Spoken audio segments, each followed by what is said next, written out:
বিষ্ণু, হে করুণা সিন্ধু, কি করে তোমার ভজন করতে হয় জানি না ঠাকুর।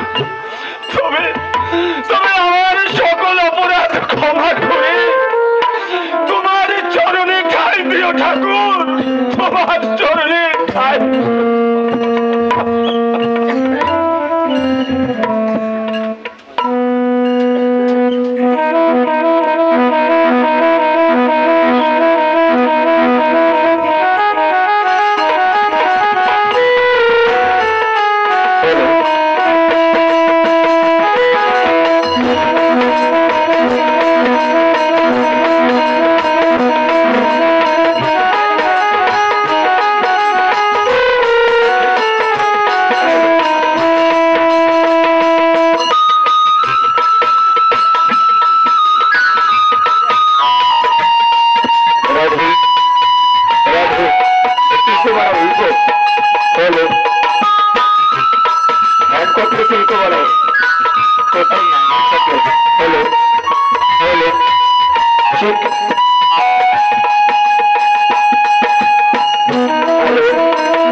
লালাবাবুর লাঠিয়াল বাহিনী ডাঙ্কা বাজিয়ে গোটা পরগনা বিজয় উল্লাস করছে। অন্যদিকে আমার লাঠিয়াল বাহিনী পরাজয় স্বীকার করে আমি আর ভাবতে পারছি না এখন যে কি করি। বাবুজি আমার ছেলেকে ফিরিয়ে দিন, বাবুজি আমার ছেলেকে ফিরিয়ে দিন। বলো বলো রে বাবুজি, যেন তাকে মৃত্যুর মুখে ফেলে দিলে বাবুজি। কান্দে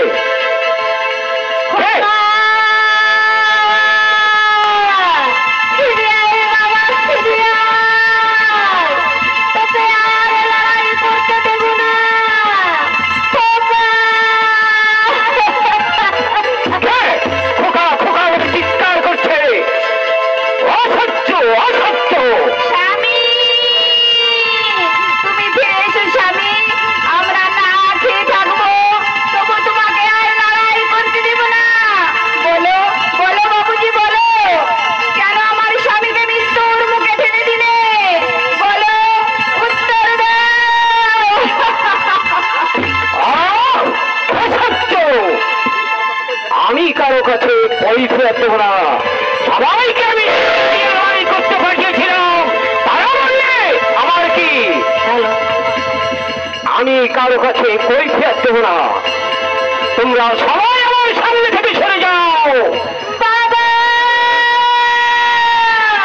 তুমি ফিরে এসো, বাবা তুমি কোথায়, বাবা তুমি কোথায়? আমি তোমায় দেখিনি, তোমার গলা জড়িয়ে ধরে বাবা বাবা বলে ডাকিনি। তুমি ফিরে এসো বাবা, তুমি ফিরে এসো, দেখে যাও বাবা মা কেমন ডুকরে ডুকরে কাঁদছে। বাবা চারিদিক থেকে ওরা আমাকে রক্ত পাশের মতো ঘিরে ধরছে, আমি যে আর শুনতে পাচ্ছি না। তোমরা সবাই আমার চোখের সামনে থেকে সরে যাও, আমি কারো কাছে কৈফিয়ত দেব না। কৈফিয়ত তোমাকে দিতেই হবে জগৎসে। কার কাছে? ঈশ্বরের কাছে। কেন? কোন অপরাধে? তুমি খুনি, তুমি বিশ্বাসঘাতক। না না, খুন আমি করিনি, সবাই লড়াই করতে গিয়ে মরেছে, আমি কেন তার জন্য দায়ী হব? ঈশ্বরকে ভুলে স্বার্থের মোহে অন্ধ হয়ে মানুষকে যখন মৃত্যুর মুখে ঠেলে দিয়েছ, তখন তখন দায়ী হবে কে?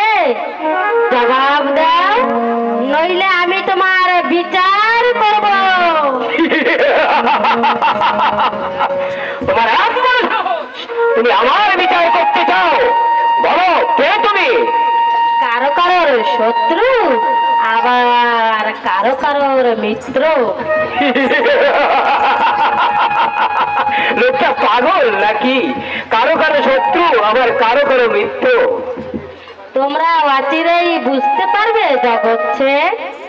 মনে রেখো, তোমরা স্বার্থের মোহে অন্ধ হয়ে মানুষকে যখন মৃত্যুর মুখে ঠেলে দিয়েছ,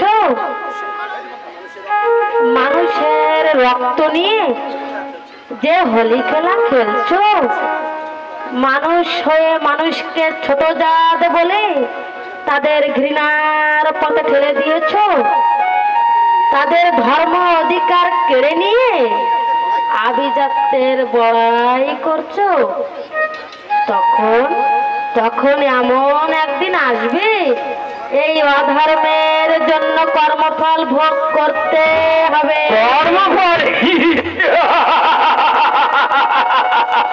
জগৎছে, শুধু তুমি নাও, লালা বাবুকেও সাজা পেতে হবে। স্বার্থ আর আত্ম অহংকারে তোমরা অন্ধ হয়ে গেছো। তোমরা ভুলে গেছো প্রেম, প্রীতি, মায়া, মমতা, ভালোবাসা। এই অট্টালিকায় বসে আভিজাত্যের আত্ম অহংকারে বহু মানুষের জীবন নিয়ে ছিনিমিনি খেলেছো। কিন্তু কিন্তু আর নয় জগৎছে, এবার তোমার আর লালা বাবুর দর্প চূর্ণ করে ভিখারি সাজিয়ে মাটির ধুলায় নামিয়ে দেব, মাটির ধুলায় দেব। কেন, কিছু বলবে? বলো, তুমি কে? নইলে কি করবে? হত্যা? না না জগৎছে, তুমি আমাকে তা করতে পারবে না। হিরণ্যকশিপুর মতো বড় বড় অসুর যখন আমার কাছে হার মেনেছে, তখন তো তুমি কম ছাড়। তোমাকে বরং হত্যা করবার জন্য ওই লালা বাবুই যথেষ্ট। লালা বাবু আমাকে হত্যা করবে? জগৎ ছেলের মাথায় তো সহজ নয়, বুঝলে? সুযোগ পেলে আমি ওই লালা বাবুর মাথা নেবই নেব। না জগৎ শেখ, না। ওই লালা বাবুর মাথা নিতে গিয়ে এই তীর্থভূমি ভারতবর্ষে আর রক্তের হোলি খেলো না। ধর্মের নামে বর্ণভেদ এই পূর্ণ ভূমিকে আর কলঙ্কিত করো না জগৎছে। তোমাদের ঘৃণার অত্যাচারে বহু প্রাণ বলি হয়েছে। ধর্ম আর বর্ণভেদে মানুষের ভ্রাতৃত্বে ভুলে গিয়েছে, হিংসার পথে এগিয়ে চলেছে। তাই বলছি, এখনো সাবধান, এখনো সাবধান। জগৎছে, যেদিন এই সুন্দর পৃথিবীতে খালি হাতে এসেছিলে, সেদিন আমাকে কি করেছিলে প্রতিজ্ঞা? তার কি করেছ পালন? কিছুই করনি। শুধু আভিজাত্যের আর আত্ম অহংকারে তোমরা মানুষকে ঠকিয়ে নিজেরা টাকার পাহাড় গড়েছ, বর্ণভেদ সৃষ্টি করেছ, মানুষকে হিংসার পথে এগিয়ে চলেছ।